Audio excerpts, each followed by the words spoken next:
கிடையாது. நம்ம ஊர்ல ஊருக்கு ஊரு கட்ட பஞ்சாயத்து இருக்குல்ல, அதே மாதிரி உலகத்துக்கே கட்ட பஞ்சாயத்துக்காரன் அமெரிக்காக்காரன் நினைக்கிறான். அப்படி பஞ்சாயத்து பண்ண நினைக்கிறான். அதை சொல்லு முதல்ல. அதனால அவன் என்ன கேக்குறான்னா, ஈராக்கு கிட்ட அணு ஆயுதம் இருக்கா இல்லையான்னு கேக்குறான். கூட்டி கொண்டே காட்டிட்டு போண்டேனா? நீ காட்டு இல்ல, நீ காட்டுவ. சம்பந்தமே இல்லாத உங்க வீட்டுக்குள்ள வந்து ஜாமான் சட்டை எவ்வளவு இருக்கு, நகரம் எவ்வளவு இருக்குன்னா காட்டுவா நீ.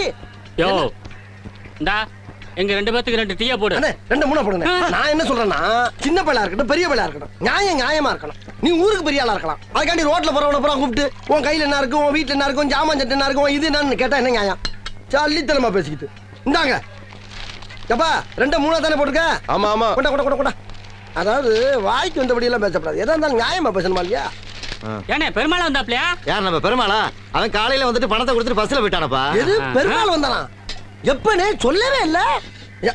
என்னனே நீ எந்த பெருமாளை கேக்குற? நீ எந்த பெருமாளை சொல்ற? நான் கோத்தகிரில வேலை பார்க்கற குன்னூர் பெருமாளை சொல்றேன். குன்னூர் பெருமாள் தானே? அத நானும் சொல்லிக்கிட்டு இருக்கேன். என்னனே பத்தி ரொம்ப பழக்கம் எனக்கு.